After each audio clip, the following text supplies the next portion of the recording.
everybody. How are we doing?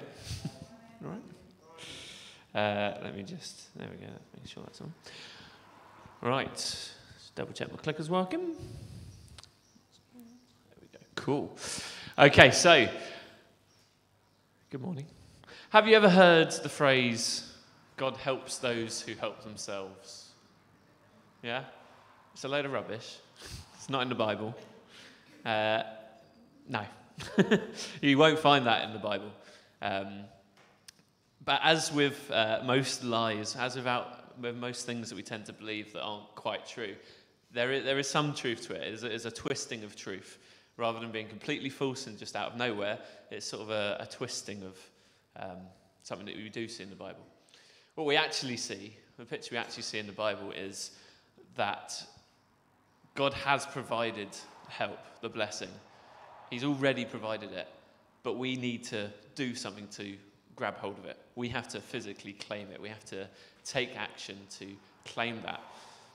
And we see a great example of that in our passage today. So as we continue in the book of Ruth, we're looking at chapter 3 today, we see Ruth and Naomi making a plan, taking action to grab hold of an element of blessing that God has promised through his law in the start of the Bible.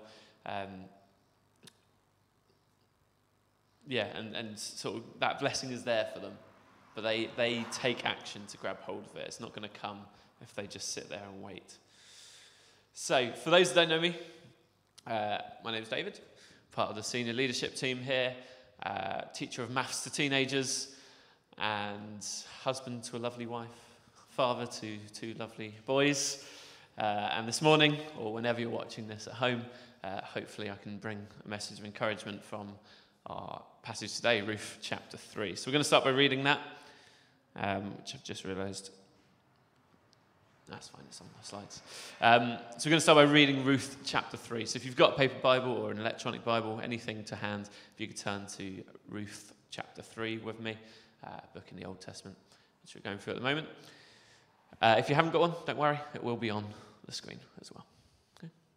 So, Ruth chapter 3, reading from the NIV version. One day, Ruth's mother-in-law, Naomi, said to her, "My daughter, I must find a home for you where you will be provided for. Now Boaz, with whose woman you have worked, is a relative of ours. Tonight he will be winnowing barley on the threshing floor. Wash, put on perfume, get dressed in your best clothes, then go down to the threshing floor. But don't let him know you are there until he has finished eating and drinking. When he lies down, note the place where he is lying. Then go and uncover his feet and lie down. He will tell you what to do." "I will do whatever you say," Ruth answered. So she went down to the threshing floor and did everything her mother-in-law told her to do. When Boaz had finished eating and drinking and was in good spirits, he went over to lie down at the far end of the grain pile. Ruth approached quietly, uncovered his feet, and lay down. In the middle of the night, something startled the man. He turned, and there was a woman lying at his feet. "Who are you?" he asked. "I am your servant, Ruth," she said. "Spread the corner of your garment over me, since you are a guardian redeemer of our family." "The Lord bless you, my daughter," he replied. "This kindness is greater than that which you showed earlier. You have not run after the young men, whether rich or poor. And now, my daughter, don't be afraid. I will do for you all that you ask. All the people of my town know that you are a woman of noble character. Although it is true that I am a guardian redeemer of our family, there is another who is more closely related than I. Stay here for the night, and in the morning, if he wants to do his duty as your guardian redeemer, good, let him redeem you. But if he is not willing, then as surely as the Lord lives, then I will do it. Lie here until morning." So she lay at his feet until morning. but got up before anyone could be recognized. And he said, "No one must know that a woman came to the threshing floor." He also said, Bring me the shawl you are wearing and hold it out." When she did so, he poured into it 6 measures of barley and placed the bundle on her. Then he went back to town. When Ruth came to her mother-in-law, Naomi asked, "How did it go, my daughter?" Then she told her everything Boaz had done for her and added, "He gave me these 6 measures of barley, saying, 'Don't go back to your mother-in-law empty-handed.'" Then Naomi said, "Wait, my daughter, until you find out what happens, for the man will not rest until the matter is settled today."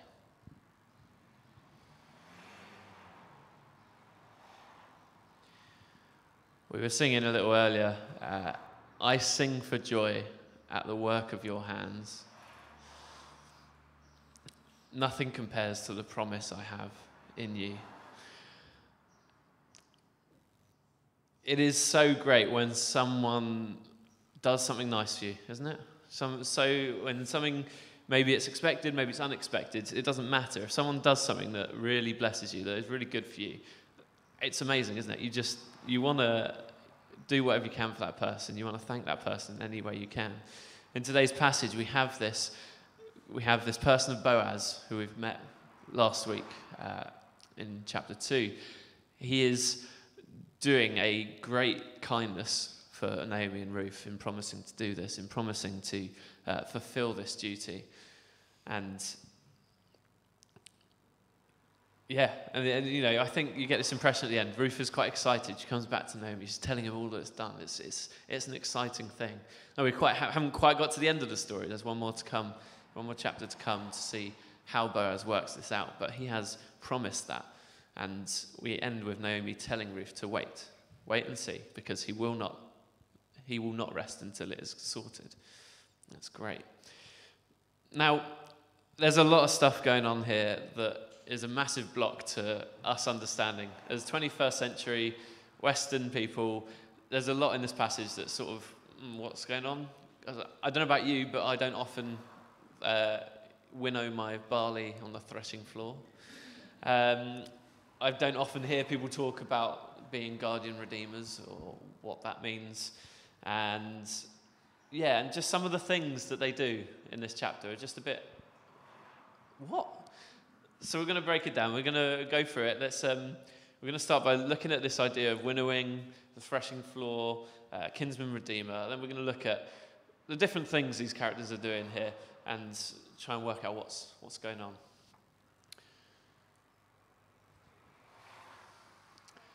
So we have, just realizing I can't quite see the screen as I thought I might. 1 second.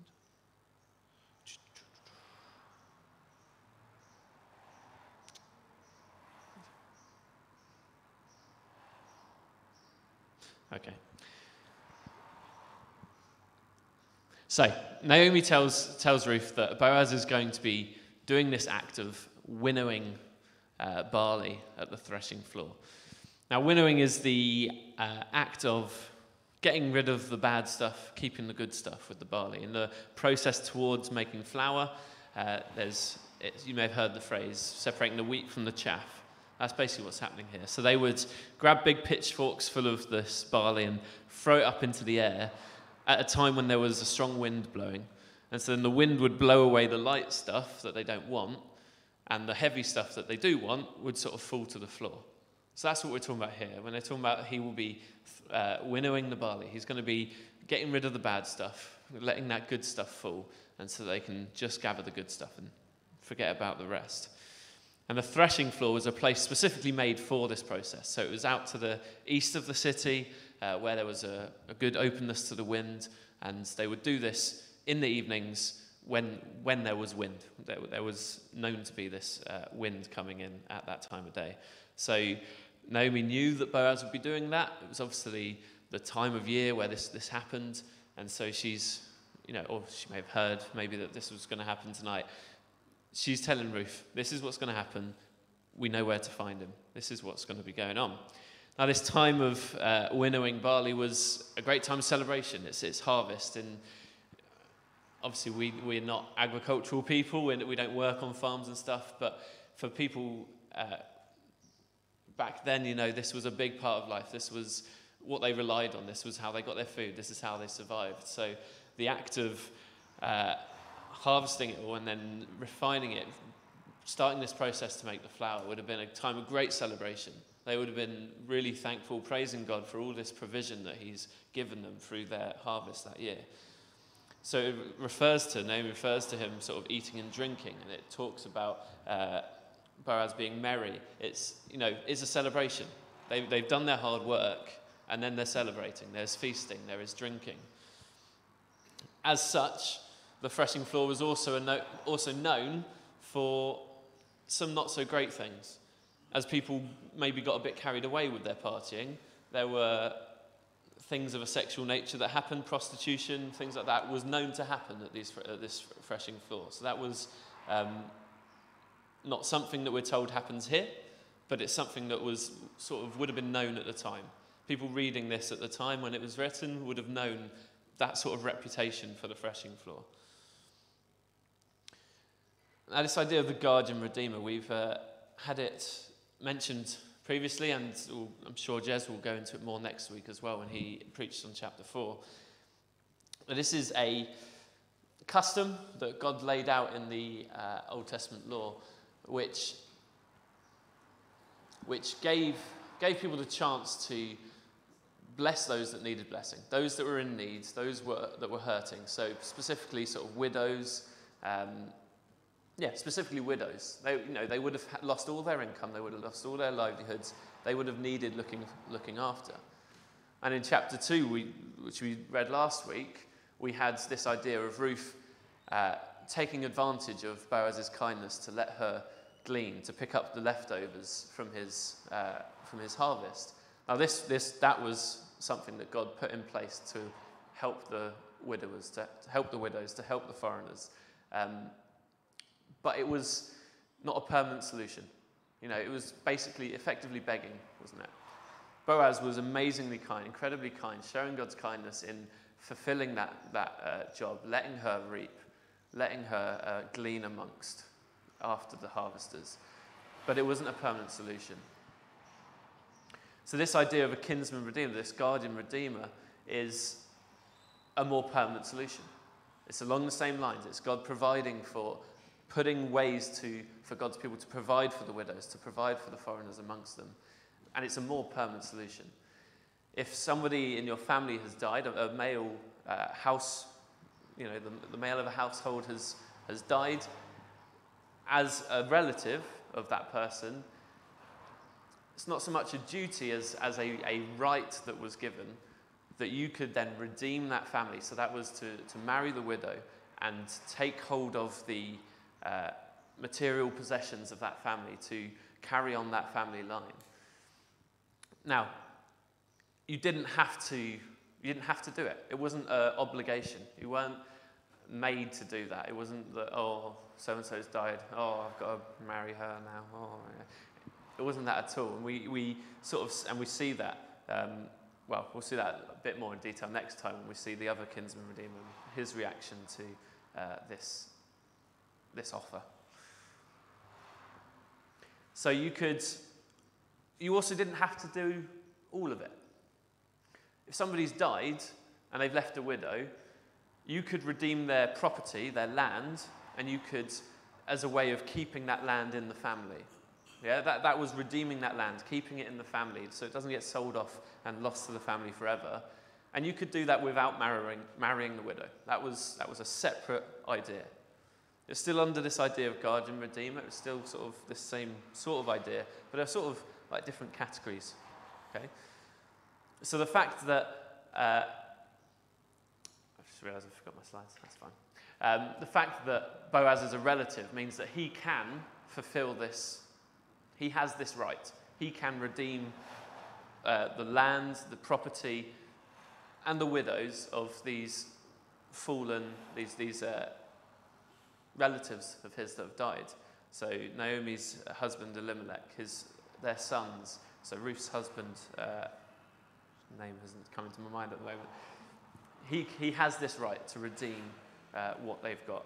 So he can claim all of their property for himself. He can buy this property back from whoever's now got possession of it, so that stays in the family, stays in the family. He can marry Ruth. I imagine, I'm not the foremost expert on Old Testament law, but I imagine he could have married Naomi. He was a relative. He could have redeemed Naomi, but we know that Naomi was much older. And he could have married Ruth, so redeeming that family line, giving the chance of that family line continuing through Ruth.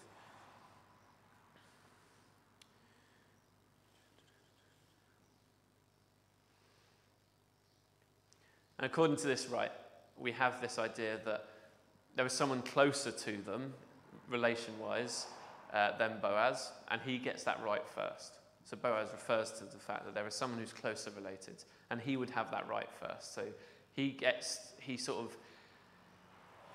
that right to buy up the land, to marry Ruth, etc. there.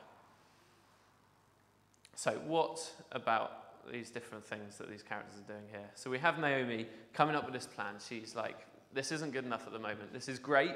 This is really great. You found this man who's been incredibly kind. You're able to glean amongst his harvests. We're getting the food that we need to live.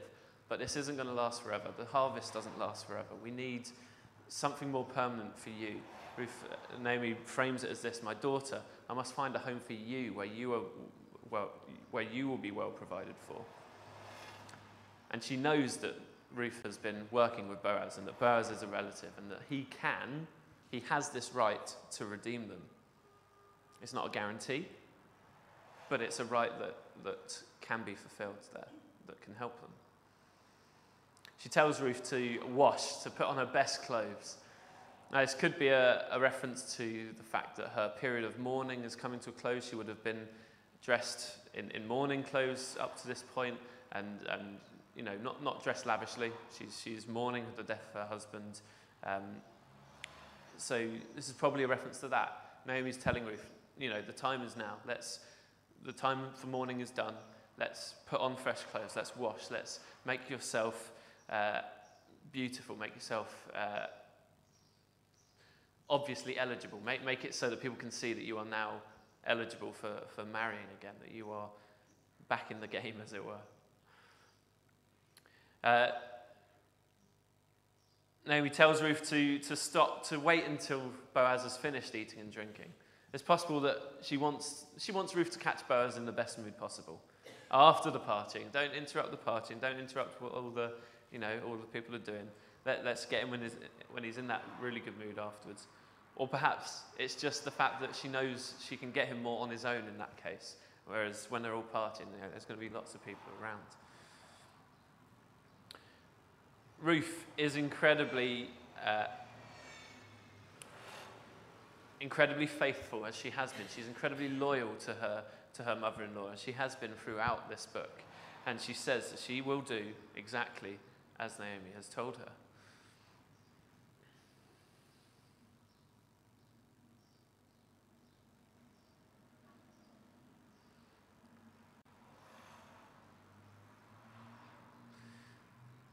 She goes and does this thing, this idea of uncovering the feet. Now, this is where it really lost me.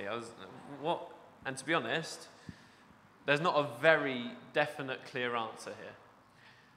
Why is she uncovering his feet before lying down? Why is Naomi telling her to do this? Why is she agreeing to do this?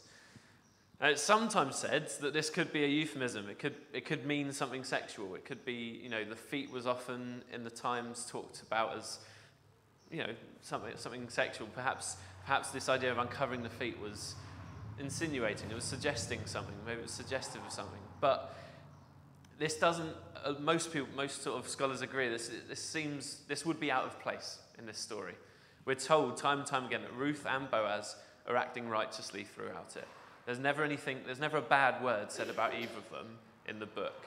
So this idea that they were engaging in what was against God's law, this engaging in sexual acts outside of marriage, this would have this would have been out of place.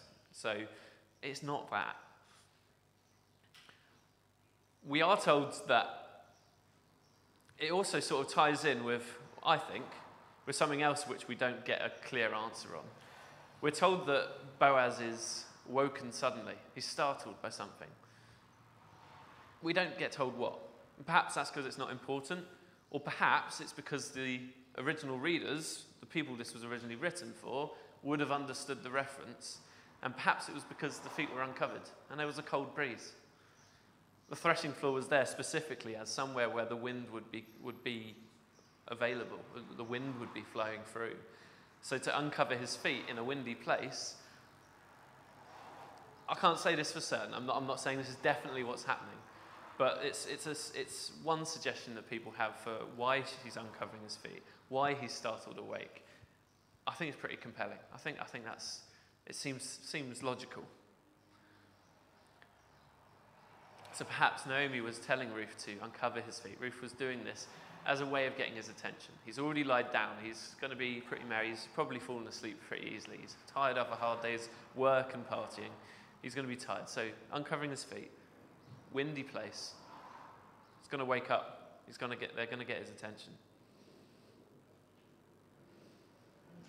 When Boaz asks her, who are you? Ruth says that, I'm your servant, Ruth.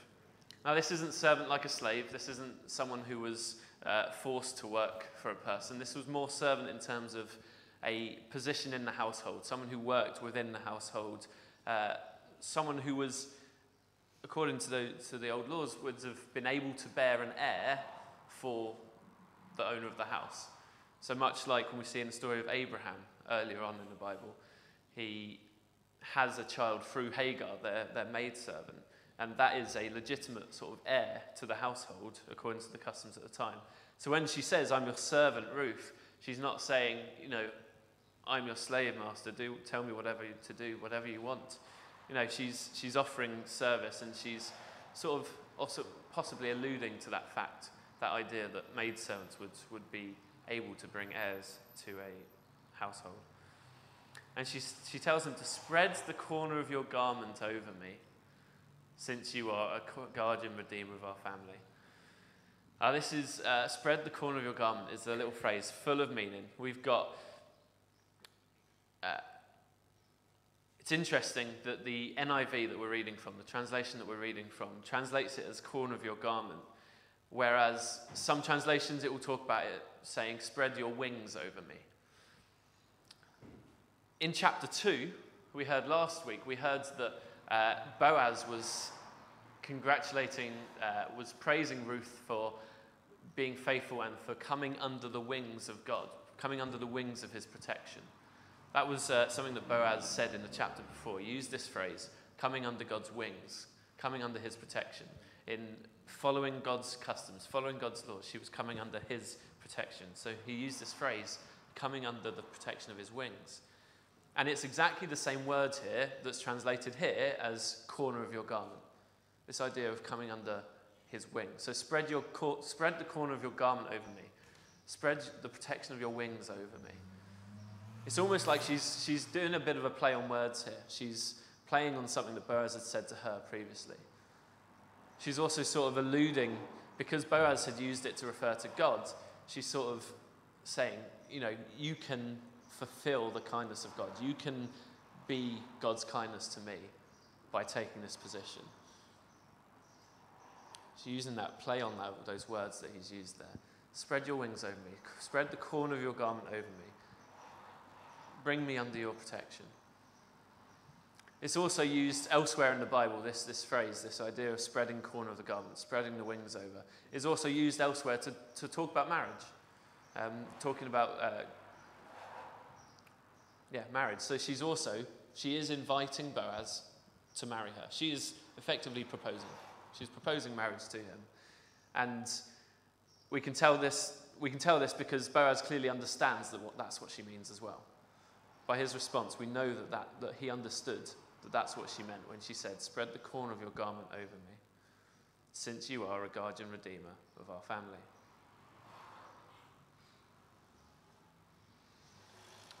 So Boaz, as Ollie has said in the last few sermons, I like Boaz. He's a good man. He is the one through whom God brings this blessing. Naomi and Ruth are in such need, and he brings Boaz. He equips Boaz with what he needs in order to be that blessing, to be the help that they need in this situation. First thing to say is when we talk about him being in good spirits, it's fairly clear he wasn't drunk. He wasn't blind drunk. He was merry. He was in good spirits. He was happy. He'd had a bit, but he wasn't drunk. Elsewhere in the Bible, we see places where it talks about someone being drunk. For example, in Genesis 19, we have the story of Lot and his daughters, where they get him drunk, and it talks about him not remembering what was happening. It refers to this fact that he was so drunk, he didn't know what was happening. So we don't have that here. We also have Boaz reacting quite sensibly and orderly to Ruth's request, so I think we can tell he's not blind drunk.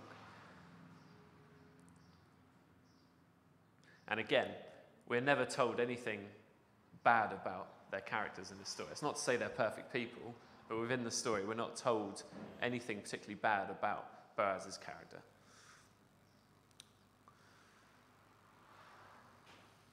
When he wakes up and says, "Who are you?" it's interesting to note that that word "you" that we have there is feminine singular. So it means one person and it means a female person. So he couldn't tell it was Ruth. He'd met Ruth before, so he knew who Ruth was, but he couldn't recognize her, but he could tell that she was a woman. So there was enough light, he could see enough that he could tell she was a woman, but he couldn't quite see her face, couldn't quite work out who it was. So that's why he's saying, who are you? And he says, after she explains, he says, "The Lord bless you, my daughter. This kindness is greater than that which you showed earlier. You've not run after the younger men, whether rich or poor." He says this kindness which you showed earlier. So again, it's sort of referring back to his conversations with her in chapter 2, where he says, where he talks about this great kindness that she's showing in looking after Naomi, her mother-in-law, in following her mother-in-law, and in being loyal to her. And so when he says this kindness is greater than that which you showed earlier, what you're doing is better than just following and looking after your mother-in-law as you were both in this time of trouble. This is greater kindness. You have not run after the younger men, whether rich or poor. I think there's a little bit to unpack here. I think what we're saying is, what's he talking about? He's talking about the fact that she is using this idea of guardian redeemer. So she is still following the customs that are not her own. These are not what she would have grown up with. This was the customs of her mother-in-law. She was a foreigner, and she was coming into this place and following the customs of the place. She was coming under God's laws by choice and coming under that. She is then coming to Boaz and asking for her to redeem her. By doing this, if Boaz redeems them by marrying Ruth, Naomi comes under that protection as well. By redeeming Ruth, he is carrying on that family line. He is bringing all of those possessions of the family back into the family. And so as such, he is also comes under that responsibility to look after his new... No, it wouldn't be his mother-in-law, but Naomi becomes part of his family. He's there. He looks after her as part of that. So you've not run after the younger men. Ruth was presumably quite attractive, and presumably someone who at least Boaz thought could find someone else, could find another man to marry her, to look after her. And that would have been great for Ruth, and it would have protected Ruth, and it would have brought her into a household, it would have given her income, would have given her livelihood. But if she had done that, Naomi wouldn't have been part of that. And her new husband would have been well within his rights to ignore Naomi. So this is the greater kindness that she is showing. By going after Boaz, who is clearly older, clearly a fair bit older. He refers to her as my daughter. He's talking about this idea of not running after younger men. He's clearly older. So this is a greater kindness you're showing. By coming after me, someone who who should not be your first choice, but you're coming after me in using this idea of the guardian redeemer, you are bringing Naomi in with you. You are bringing that protection to her, not just worrying about yourself. You are also still showing that great kindness, that great loyalty to Naomi. And he then says, and now my daughter, don't be afraid. I will do for you all that you ask. All the people of my town know that you're a woman of noble character. So he quickly reassures her, Ruth, your bold proposal has not fallen flat. You know, this would have been quite a nervous time for her. She has done something very bold in coming to him and proposing marriage. And so he reassures her, no, don't worry, don't panic. I will do as you ask. Because all the people of my town know that you are a woman of noble character. She was known as this good character. She was known as this good person. She was known for this loyalty that she had shown to Naomi. There would have been a fair bit of prejudice against someone from her country, a foreigner in their midst. But they knew that she had come because she was showing this loyalty and she was doing this good thing. So it didn't matter that she was this foreigner, where they might have had this automatic assumption that they maybe weren't a good person. They knew Ruth is a good person. She is doing this. She's showing this loyalty. So Boaz says, stay here for the night, and in the morning, if this other guardian redeemer wants to do his duty, good, let him redeem you. But if he's not willing, as surely as the Lord lives, I will do it. Lie here till morning. He doesn't hang about. There's an immediacy here. He realizes the state that Ruth and Naomi are in. He knows that this needs to be dealt with now, and he knows that if he's going to show this kindness in fulfilling this right, time is of the essence. In the morning, he's going to do it. He's also very faithful to God's laws. He's very faithful to the rights. Perhaps he might have got away with just doing it and just fulfilling that right without worrying about this closer relative. Perhaps.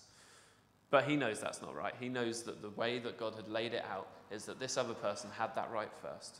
He was the one to fulfill it first. And if he didn't, then it would fall to him. So he's again showing that he is a good person here. He is righteous in this. And he says, as surely as the Lord lives, I will do it. This is a solemn vow. There is no getting out of this. If he had said this and then not done it, he'd break the third commandment. He's taking the Lord's name in vain. He would be using God's name to make a promise, not fulfilling it. That is absolutely not happening. It is not okay, especially for someone who has been shown to us already to be a man of God, a faithful man of God. So he is promising, flat out, this is going to happen. This is what I will do. He tells her to wait till morning, and when she gets up before anyone could be recognized. And his response is, no one must know that a woman came to the threshing floor. So he's encouraging this idea of her waking up early before anyone could see her. Because as I said earlier, the threshing floor was known as a place where prostitutes would visit. In their merriment after celebrating their harvest, it was a common occurrence. It would have been something that people knew, people thought, people assumed happened. So if somebody had seen a woman lying at Boaz's feet, that's where their heads would go. That's where their heads would go. That's the stories that would go round. This woman of good standing would no longer be known as that. This woman would then be known, oh no, she is just that foreigner who is just after a good time, etc., right? She is lying and cheating and just getting what she wants. That's the story that would go round if she is seen. And Boaz knows this, and he's protecting her. He's protecting his reputation as well. And he's saying, no, let's do this before everyone wakes, before anyone can be recognized. No one must know that a woman came to the threshing floor. Not because anything bad did happen, but because that's how it would look.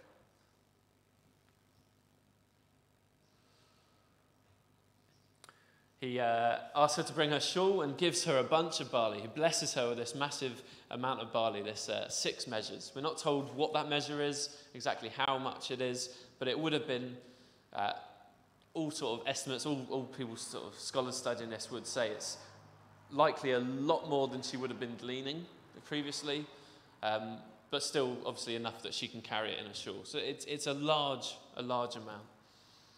I think it's interesting that we have the number 6. Again, this is just potentially relevant. This is a suggestion. It's not necessarily exactly, definitely true.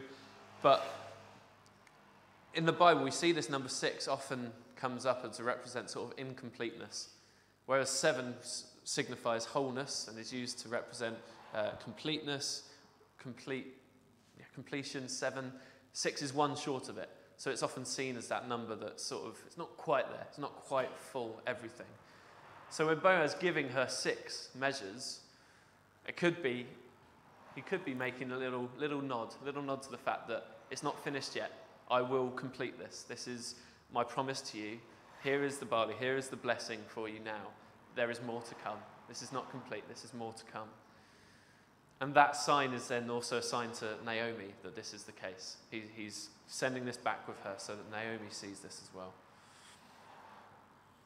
And we also hear from Ruth when she was describing it to Naomi that he had said, I don't want you to go back to, don't go back to your mother-in-law empty-handed. It's a nice little nod by the writer of this book that there's references to emptiness throughout the book. Earlier, Naomi has changed her name to Mara, which means bitterness, saying that God has left me empty. This is Naomi's cry. God has left me empty. And so Boaz says, don't go back to your mother-in-law empty-handed. God is not leaving them empty. God is not left Naomi empty. He has provided. And Boaz has been used to do that providing. So, I appreciate I've gone on a bit longer than perhaps I wanted to. What are we going to do from this? What does this mean for us? Well, firstly, could you be the help or the blessing that God has provided for someone else? I'm just going to flick through slides to the end. Sorry. Bit ambitious with my slides there.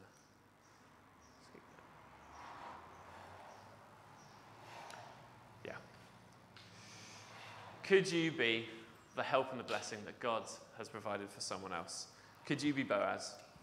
Boaz is faithful. He follows the promptings of God. He fulfills those opportunities to be good, opportunities to bless. He didn't have an obligation to do these things, but he did these things because he had that heart of God. He wanted to bless. He wanted to do that good for those that needed it.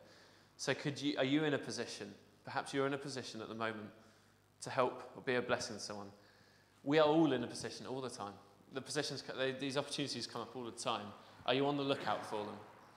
Perhaps we can leave today and make a promise to ourselves that we are going to be more on the lookout. Where can we bless people? Where can we help? Where can we be a blessing? Where can we possibly be God's answer to somebody's prayer? God loves to use us in his plans, to use us in his works. Not everything is just popped into existence. Most things come through the work of man, through the work of people being obedient, which is exciting. We get to do God's work. We get to be good. We get to be God's representative to people. Let's be on the lookout for that. Or perhaps you're in a place where you're looking for help. You're looking for blessing. There's an area of your life where you're just crying out to God. God, help. Maybe it's sickness. Maybe it's finances. Maybe it's relational problems with somebody. Maybe it could be anything. Maybe perhaps there is something that you are crying out for. Are there promises? Do you know if there are promises in the Bible that relate to those things? Well, it's not necessarily easy. The Bible's a big book. Nobody knows it off by heart, I don't think. But there are ways to find out.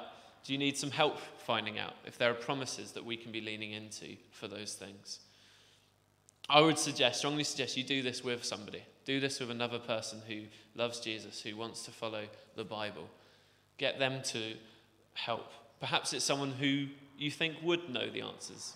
Maybe it's someone who would know those promises. But it doesn't have to be. Even if it's just someone else who, like you, isn't 100% sure on what the Bible has to say about it, but look for it together. God has not called us to a solo relationship with him. We are not individuals relating to God. We are called as a people, as God's people, together, into a relationship with God together. And there's so many benefits that come from working with each other in these things. That person might know more than you. That person will be able to check up on how you're going. If you have found those promises together, they'll be able to check up. Are you praying this? Are you leaning into this promise? How are you acting out on this? And check up on you. They can encourage you in that. Perhaps there's someone else who are going through the same thing as you, and you can help each other out in this. There are so many benefits from coming together and doing that as a people. So where are you asking for God's help and God's blessing? It could be that there are already promises in the Bible on those things. So one way, I'm not going to go into it too much now, it's a whole sermon in itself, but Coral and I, my wife Coral and I, have been going through really tough times lately. Just particularly, I've been finding it real struggle to balance work as a school teacher and life with two small children, home life with two small children. It's been a real tough balance, trying to balance those things, and haven't got it right particularly. Over the last almost a year now, we've been pursuing the promise in the Bible of Sabbath rest. Again, this is a whole sermon on itself, so I'm not going to go into it too much now. But God created the world in 6 days. He rested on the seventh day. Not because he needed to, not because he couldn't do it any quicker, not because he needed a whole day off after all of that hard work. No, he's God. So he did it to demonstrate to us how we can live, how we should live. We have Moses introducing the idea of Sabbath to God's people. And we see all these rules. And we get to Jesus, and we find that all of the religious leaders have made these extra rules, which have turned Sabbath from this thing that was supposed to be a blessing, this thing that was supposed to be rest for God's people, turned it into this religious duty that was strict and harsh, and you had to follow these very strict rules. And we get this fantastic phrase from Jesus in Mark chapter 3, I think it is.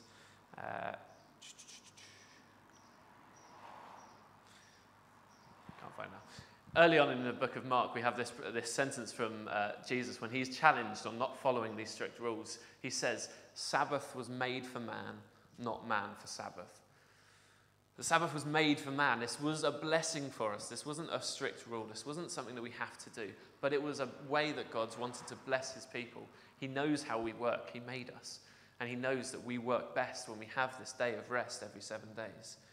And so me and Cora have been taking this really seriously the last year. And so as a family, we've been really pressing into taking a day a week. For us, it's Saturday, where we do zero work. We put anything that feels like work to one side. Sometimes it's pressing and that's difficult, but we trust God that this is his promise to us. We can have this day, so we will take that day. And we thank God for that, and we trust that he will deal with those things that might feel urgent.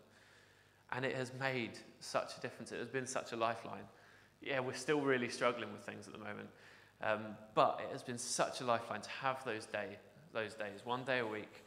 It means that I've been more productive at work because I know that day of rest is coming, that day when I can completely forget about it.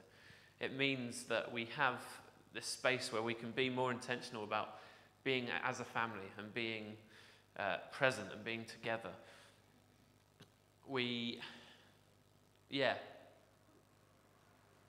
It's been such a blessing. It's also given us sort of space to think through the issues we're going through and make plans to go ahead, to how to move forward, to make things better. Which has been awesome, and hopefully we will see. We're trusting God that we will see an end to the struggles soon. So there are promises in the Bible about all sorts of things. There are promises about finances, about provision, God providing for us. There are promises about being able to rest. There are promises about God being there for us in all things. We need to lean into those promises. So where are you asking for God's help? Let's seek out those promises in the Bible and let's lean into them. Let's pray them. Let's say, God, you've said this. God, help me. Help me lean into this. And to finish, it would be silly to not talk about the biggest promise in the Bible, the biggest promise of the Bible, and the biggest blessing of the Bible. With Jesus coming, fully man, fully God, dying on the cross, coming back to life so that we can know him. We can have relationship with God that we were designed to have. We broke it. We all, as humans, have fallen, and we're all in this place of not having this relationship. But we can, through Jesus, through this promise, the promise in the Bible that Jesus has done it for us, we can come into that relationship. We can sing songs of praise. We can pray to God, and we know that he hears us because that is the promise in the Bible. And if you've not lent into that promise this morning, if you've not given your heart, to use the corny phrase we use all the time, given your heart to Jesus, you can do that today. That is a promise for you. That is as a human being, that is a promise for you this morning.